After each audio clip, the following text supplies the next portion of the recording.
Hello and welcome to the Unusual Stories podcast. My name is Wojciech Salski. I'm going to be your host for today. And as per usual, and I will just share with you some ideas, some stories, some thoughts, hopefully in the mission of a betterment of your world and mine, really.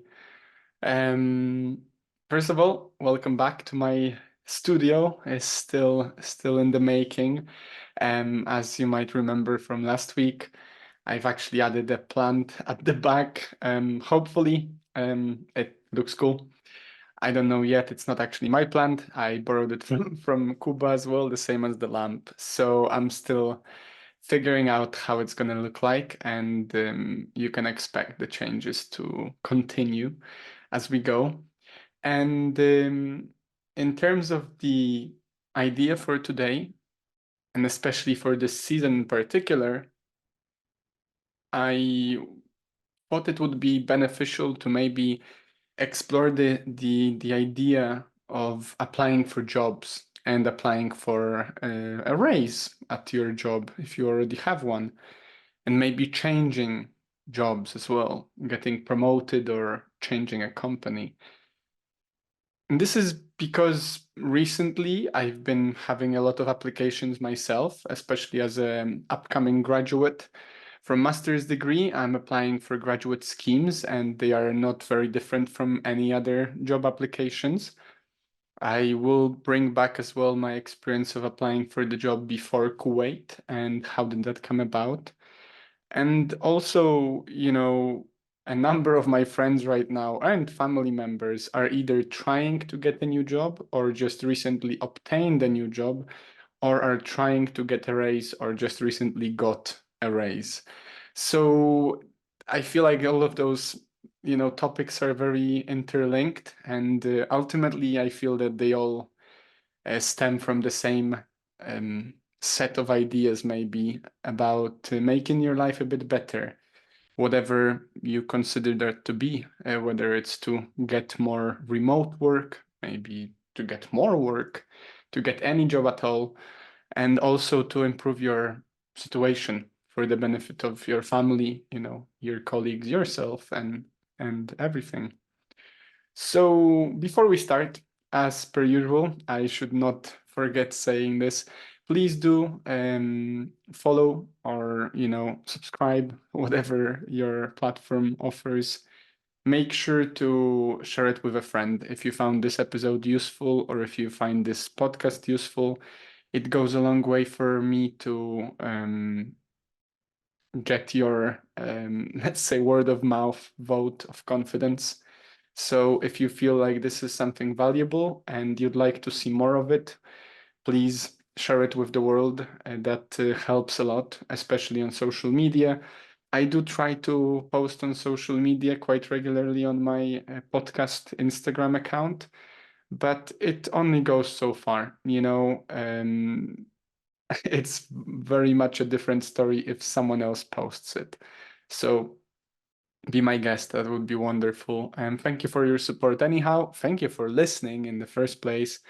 And if you'd like to support me in any other way, please refer to the link below and also to the Instagram uh, site, I think. And at some point, hopefully in the near future, I'm going to have a separate website for my podcast as well, but that's yet to be continued. So basically, the idea for today, as I mentioned, came about because I've been having a lot of discussions and talks. I'm preparing for my own new interviews for these graduate positions. Mm, I'm working, of course, right now, and I've been working since I went to uni. So it's been almost 8 years now that I've been working on, getting myself out there on the market. And I've had a number of different jobs. Some were more intellectual, let's say, some were more manual. And most of them actually stemmed from a very similar process of getting the job, right?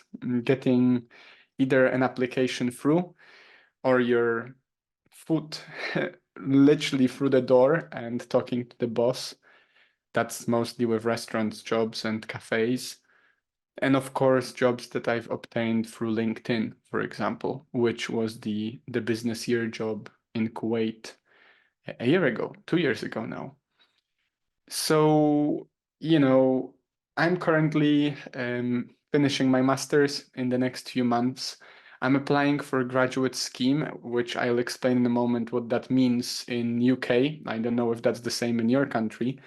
And my sister is in a similar situation. She's actually finishing her master's in Denmark. She's also, working full time, but actually looking for some alternatives and hoping to get more of a position related to her interests, really. That's probably the main point. And a number of my other friends, whether straight out of uni or maybe already a few years out of uni, some of them are struggling because they lost a job. Some of them just had no luck finding a job yet.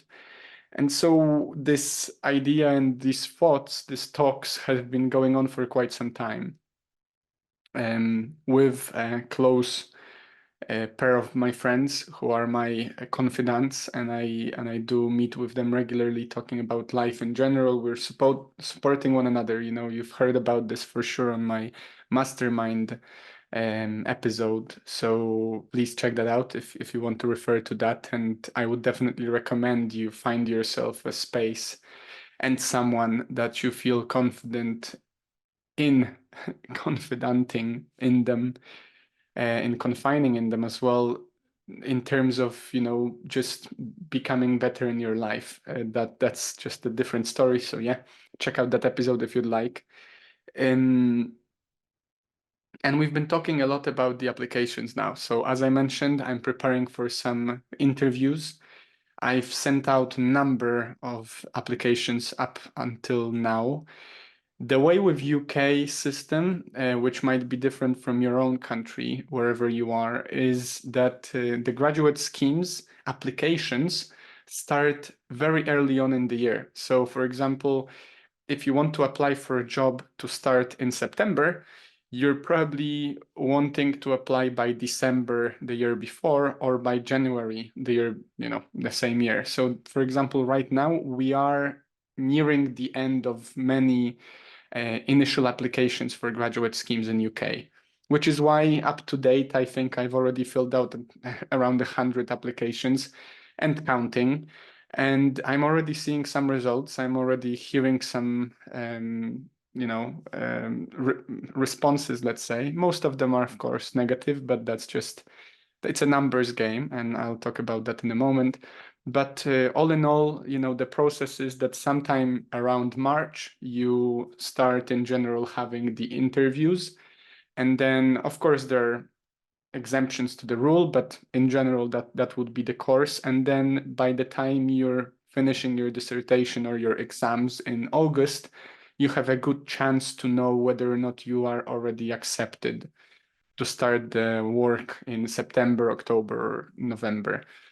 So that's the case for me. I'm applying for jobs that start in September and October, and luckily, thank God, and it seems like it's a really great opportunity for me. Some of the companies are already contacting me back, and I will have some interviews lined up in the future, and I'm hoping to maybe later on be able to share with you how did that go, and maybe give you some pointers, although I already have some pointers for you going forward.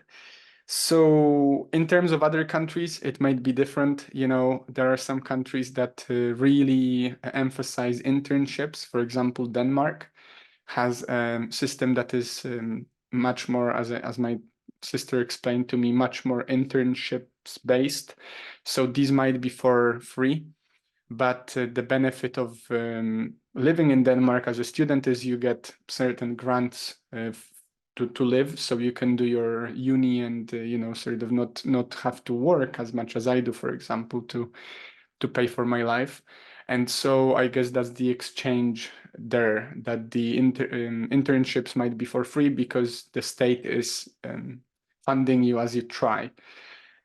Other alternative, about which we've already talked with Hania as well, with my sister, is that maybe it's good to get a job that pays your bills, while you're applying for those internships, and ideally maybe give yourself a month or two off, or maybe half a year off with your savings, so you can dedicate yourself to those internships that are for free but are potentially going to bring you a paid job in the future.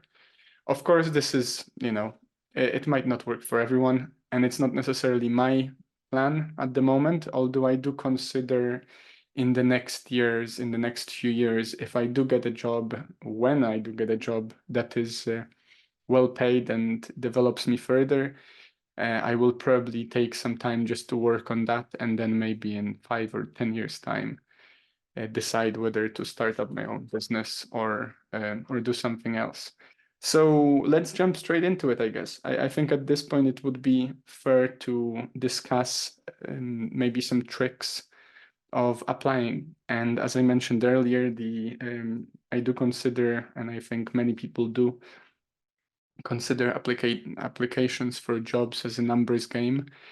Similarly to sales, if you know anything about sales, it seems that for the most part, it's a matter of quantity first. And of course, quality matters, but you're raising your chances, especially at a very early stage of your career, of getting a job if you just apply, and apply a lot more.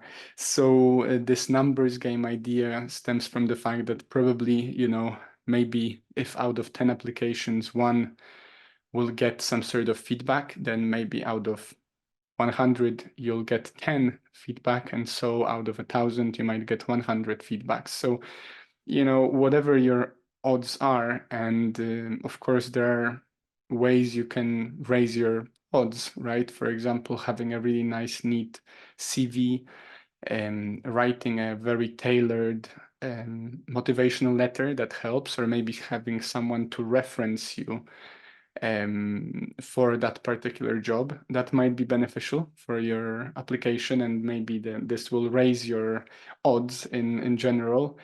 But for the most part, from my experience so far, even though I've been on the market for quite some time, the odds are somewhere around 2 to 10, I feel. So, 1 in 5 applications, I will get some sort of a response, and maybe 1 in 10 is a positive one. And then I get to the next stage. And of course, as we grow, ideally, and as we have more experiences and more experience, we might be more successful in that. And I have no doubt that my applications now are much better than what they were at the very beginning of my undergrad, 7 years ago. But I can imagine it still being quite a numbers game, especially with the amount of applicants there are out there. And if you are not a student applying for a job after studies now, if you're already on the market, or if you're, a young professional trying to get a job, it might be very difficult to get into that first job to start. And especially, if you feel like that, then definitely numbers is what you're trying to aim for, in my opinion. So, because of course, if you're a student and you're applying for a graduate scheme, there's only so many students in that year that are applying for that scheme. Whereas the moment you are no longer a student and you cannot apply for a graduate scheme, instead you can apply for a normal position, that pool of, that group of people that are potentially applying with you is much wider, because there is just more young adults than young student adults.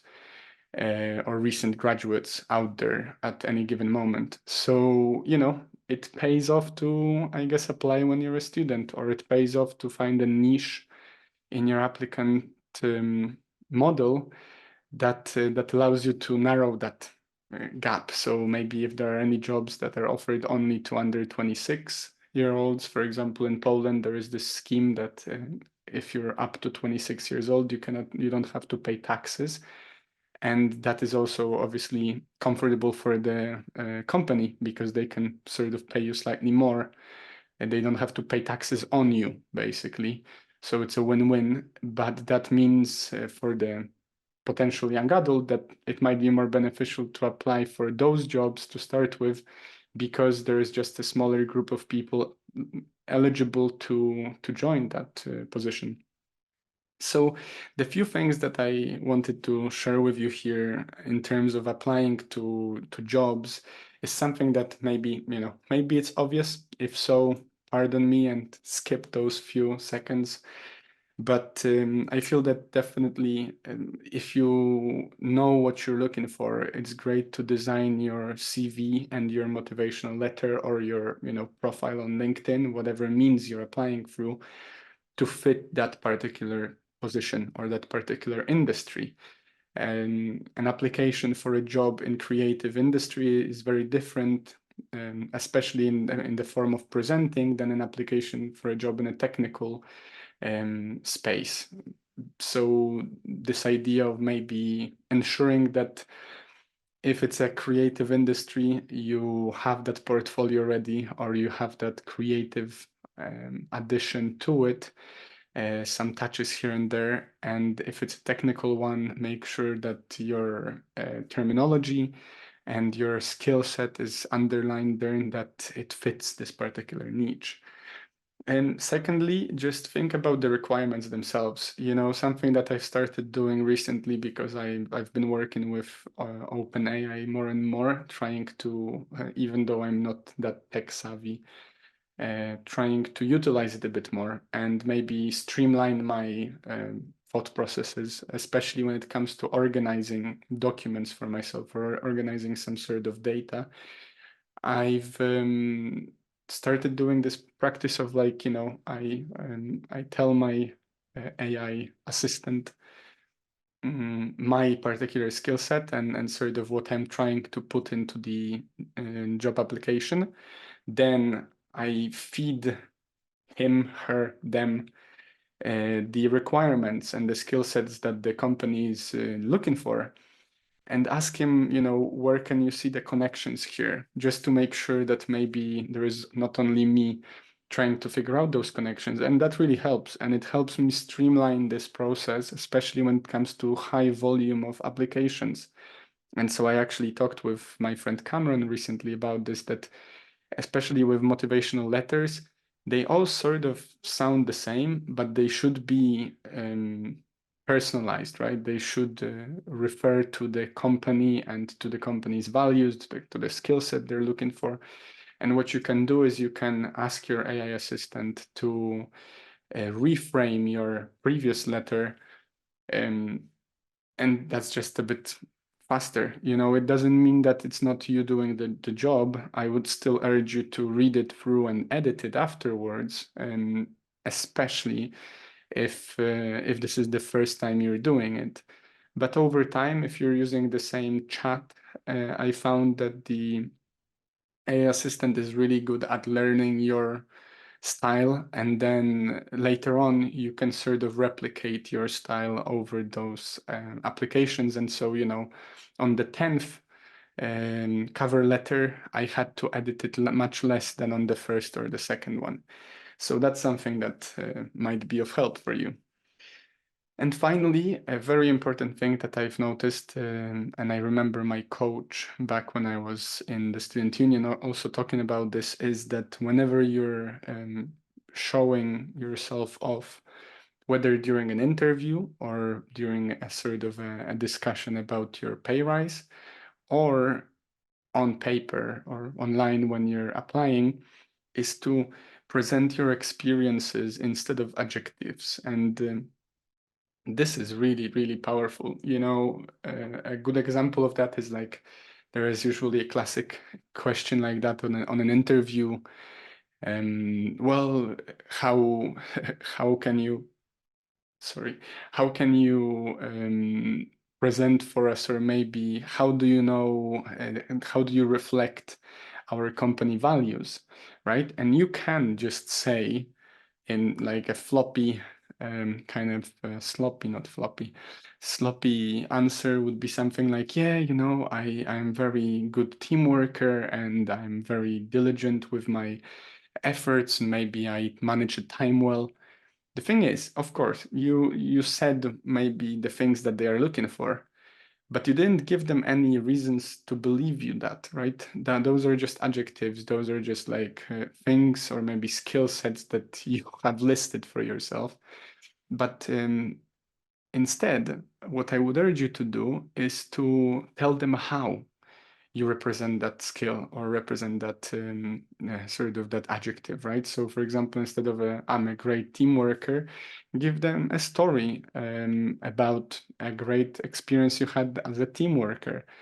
Or when it comes to, being diligent with your efforts, give them a story, a background to how you shown that over the past record of your work or uni or whatever. And that's very important, this idea of sharing experiences and telling stories, which ultimately is what we do, right? Mm, our ability as humans to tell stories is what actually ultimately, many sources point to that, gave us the chance to even accelerate our culture and, accelerate our civilization so far, because we were able to share the knowledge further, to die and not allow our ideas to die with us. And that's the point there during the interview as well, or during your application.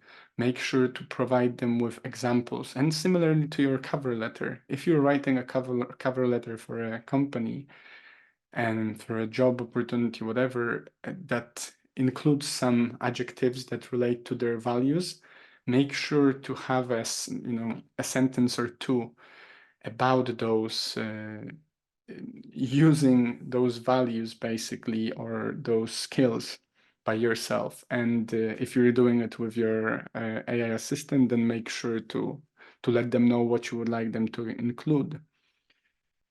And this brings me to the experience I've had before in terms of my Kuwait job. So if you remember correctly, I was in quite a tight spot at the time. I was freelancing, and I was also teaching kids English, and I was working in a cafe part-time.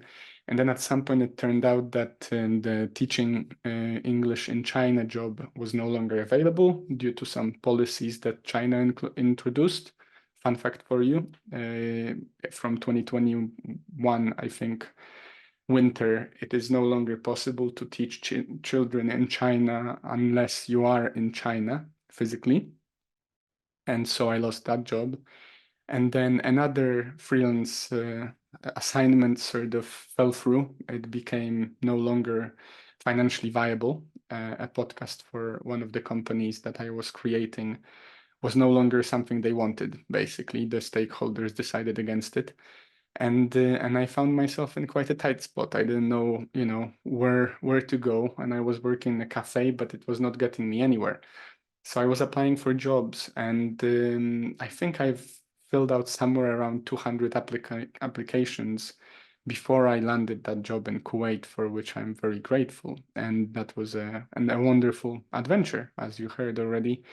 Quite, peculiar maybe in a way, but it saved my situation at the time.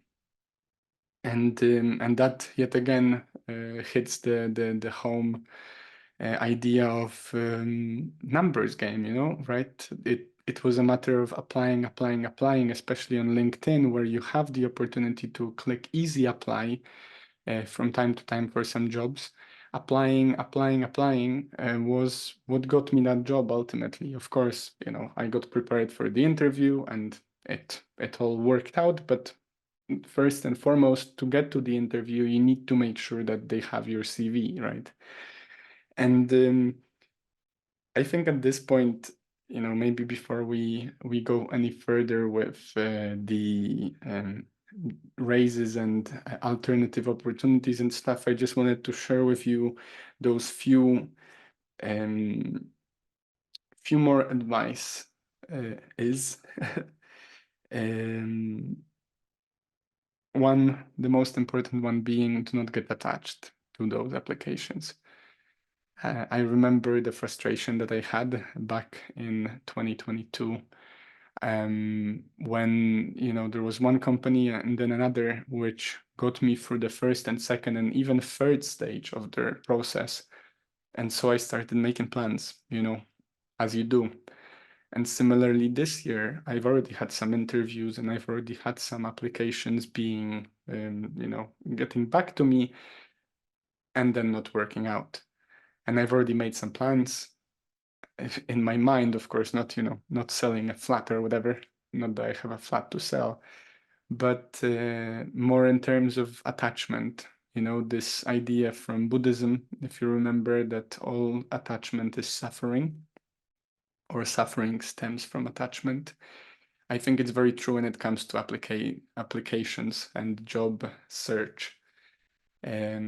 Because your expectations, they grow as you get more and more engaged with this particular company, maybe, especially if they get back to you once, twice, if you actually meet people, maybe during an interview, or you talk on the phone with them, or you see them in person, and then it doesn't work. It's a very hard thing to deal with. So I would just urge you and remind you, do not get too attached to it until really you have a paper in front of you stating that you will be working for them and you have something to sign.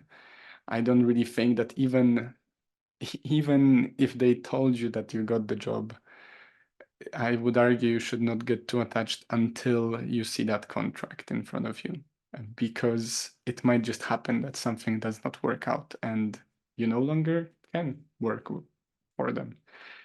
And I think this brings me fairly well to the point of raises and alternatives. Um, some of my colleagues recently have become self-employed in Poland, which, for those who don't know, the major difference is they are no longer obliged to pay the same kind of taxes as they would if they were an employee. So the company can pay them more, because the company does not pay any taxes on them, and then they have the responsibility of paying the taxes themselves. And I think the major benefit there being that they are working for themselves, right? So they can, take away some of the expenses as the work expense and so on. I don't want to go too much into details of that. In UK, the difference is not that stark, I think. I still do value the fact that I'm self-employed, but for the most part, I'm paying similar taxes, and I'm, the only difference is I'm sending an invoice every month to my employer instead of just getting a payslip. So I guess that's the major difference. And I need to take care of my own insurance and stuff instead of contributing automatically through the payroll. So that's on my side. But some of my friends have been working to get their pay rise, or maybe to work on the alternative for their job. Maybe they're a bit tired of what they're doing, or maybe the company is not treating them well, or promising pay rise that does not come and it gets postponed again and again. And so the one thing that always rings in my mind when I think about those situations, especially if you go into a discussion about a pay rise or a contract change, or you're applying for a separate job, is, and I don't remember, I think it was from the book, and do not split the difference, I think, or never split the difference. This idea that you should never go into a negotiation, or you should try not to go into a negotiation unless you have a way of leaving the table, basically. Being prepared to leave the table. That's what gives you power. So this idea, for example, if you're asking for a pay rise and you're not getting it, is there something that you have in the back or up your sleeve or in your hat that will allow you to be more confident in that position? So for example, if you're asking for a pay rise and you've been doing that repeatedly and it's not working out, of course, There might be some ways of coming up with solutions to ask for that pay rise more efficiently. That's not for me to discuss here. I don't consider myself an expert in that. But the idea of, for example, having another job lined up waiting for you is a very good argument in getting that pay rise, right?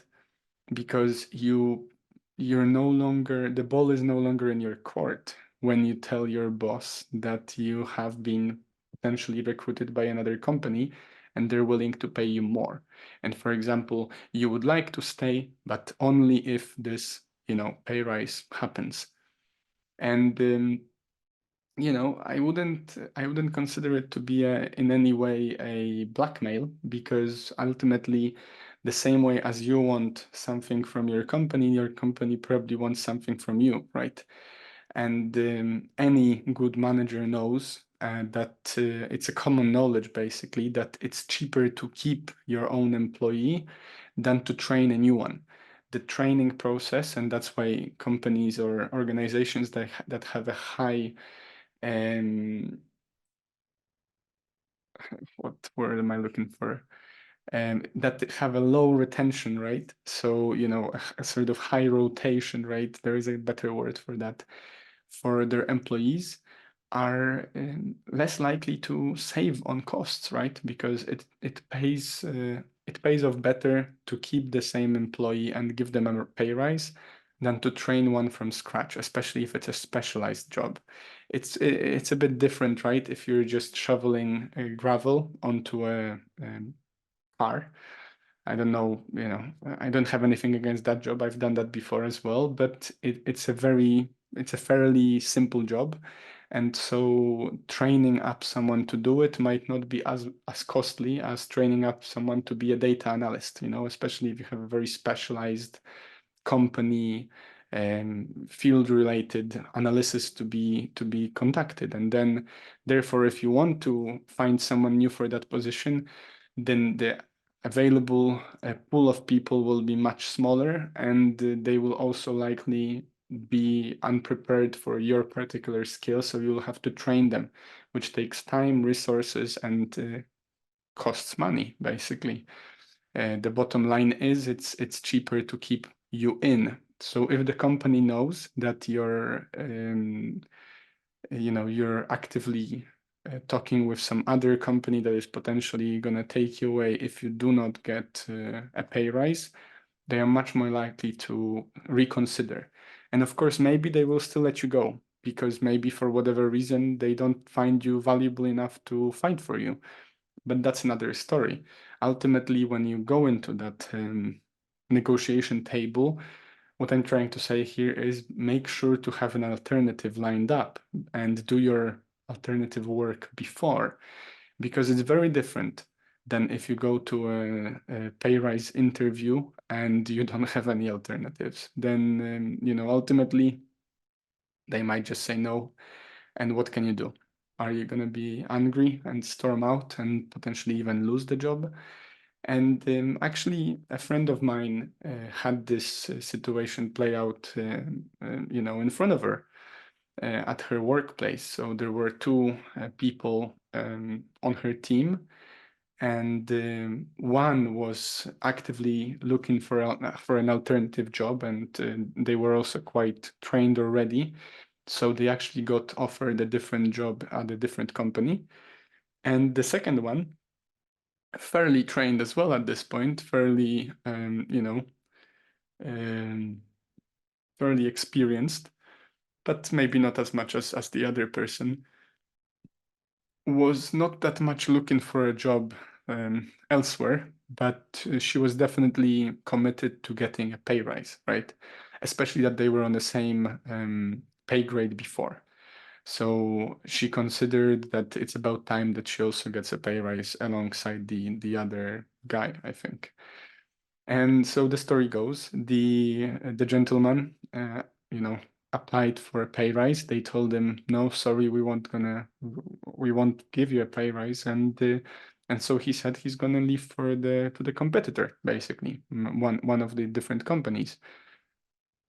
And because of that, they reconsidered and they did give him a pay rise because it turned out for them that, he's just too valuable of an employee and he had a bunch of really difficult projects going on that they didn't want to lose him.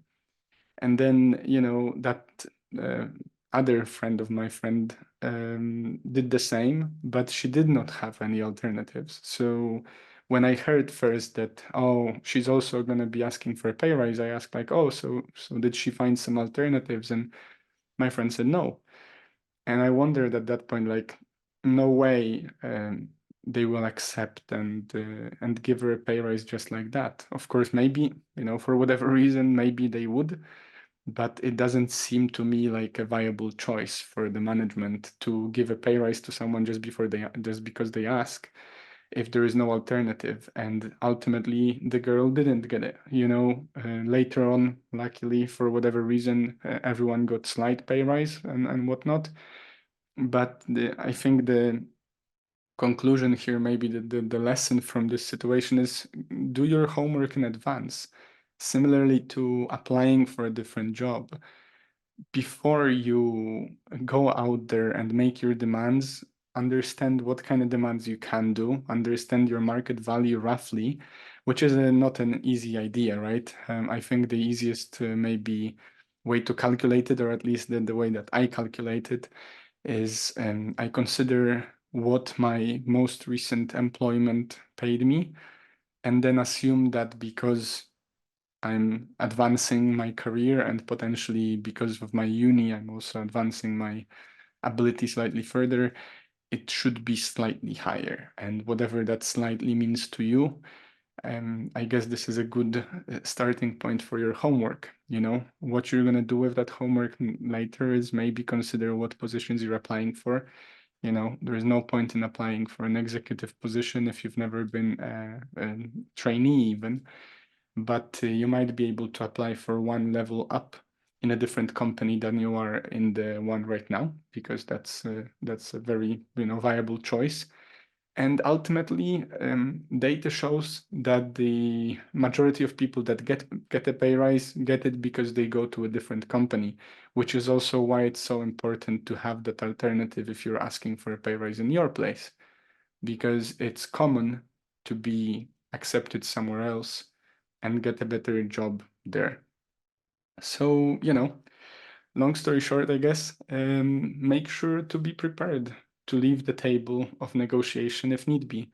And this applies both for interviews, for graduate schemes, for applying for your first, second, third job, for pay rises, and for changing jobs later on.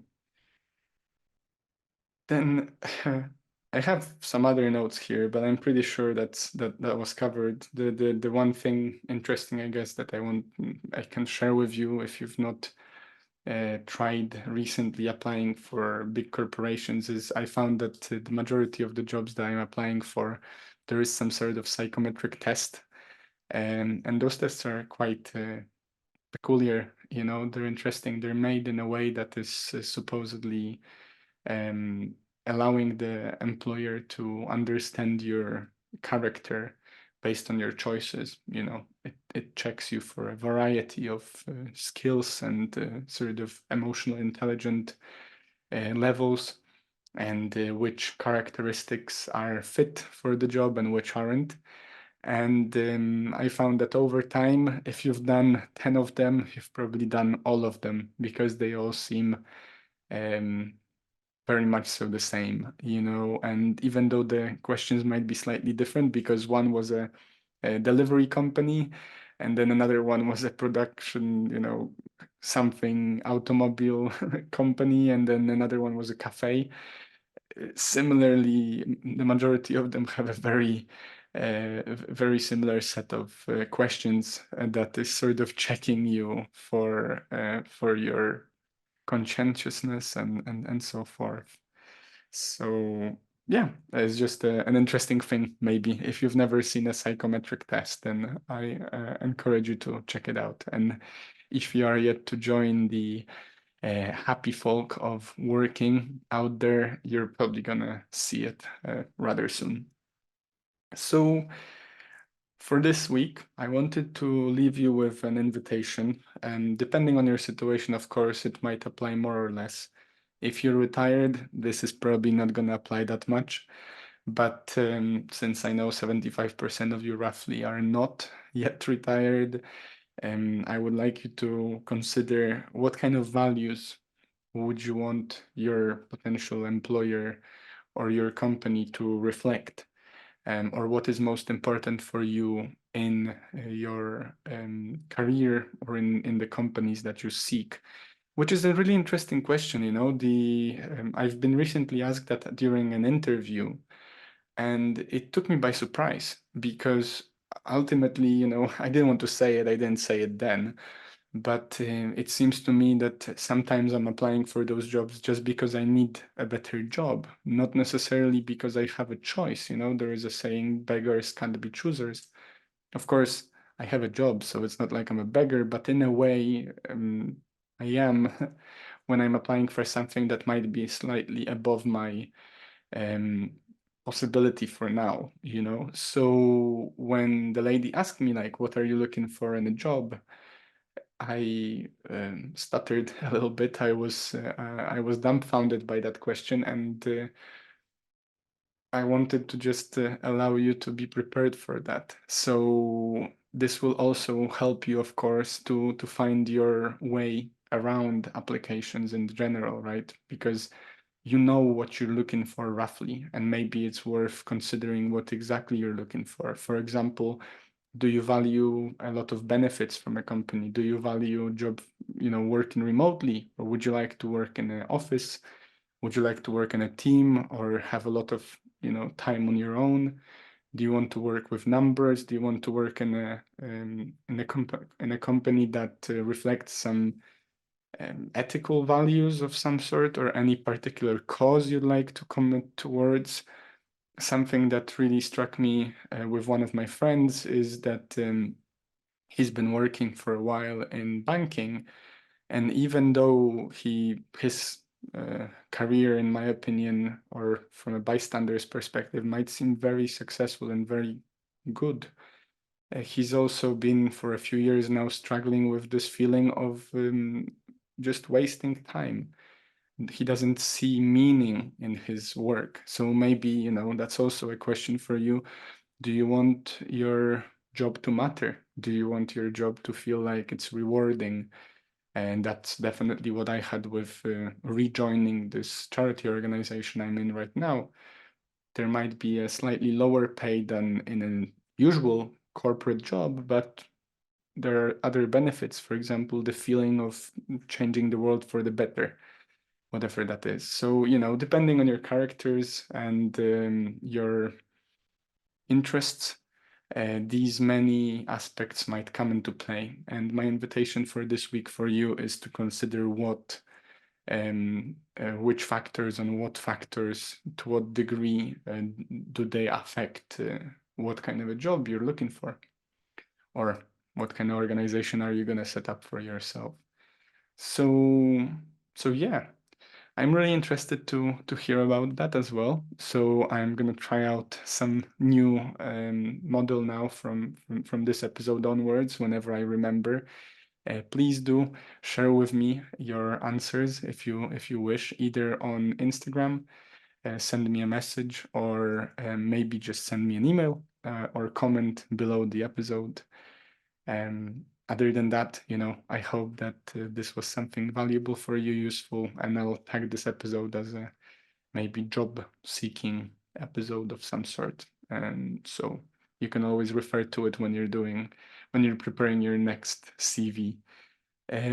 So yeah, yet again, if you'd like to support the podcast in any way, please do share it with a friend, or like, subscribe. I don't know, give me thumbs up, or just pat me on the back spiritually. And yeah, I wish you a wonderful week. Stay happy, stay healthy, and I'll see you next time.